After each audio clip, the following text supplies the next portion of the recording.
আজকে কিন্তু মেনলি আমাদের বাড়িতে মানে অ্যানিভার্সারি স্পেশাল খাওয়া দাওয়াটা হচ্ছে। তো গোবিন্দভোগ চাল দিয়ে, না আমি দেখাচ্ছি কুনালের, তাহলে ভালো হবে। তো এটা দেখো, গোবিন্দভোগ চাল দিয়ে আমি বানিয়েছি ফ্রাইড রাইস, চিকেন কষা, স্যালাড। আর বিকেলবেলা তো একটা স্পেশাল হচ্ছে, কেমন হয়েছে গো? যেটা তোমরা ভিডিও পাবে পাবে, হ্যাঁ। রেসিপি। আর এটা গোবিন্দভোগ ভালো চালের হয়েছে, ফ্রাইড দারুণ। রাইস ভালো। আর চিকেনটা খাচ্ছি। ও খাচ্ছে। মন্টে কেমন হয়েছে? ভালো হয়েছে? খান, স্যালাডটাও নিন।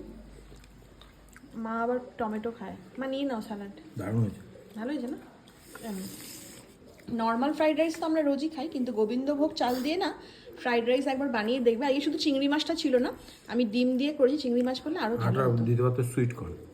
সুইট কর্ন নেই গো। সুইট কর্ন আনলে ওটা করো না, এমনি ভালো হয়েছে না খেতে? খুব ভালো হয়েছে। খাও।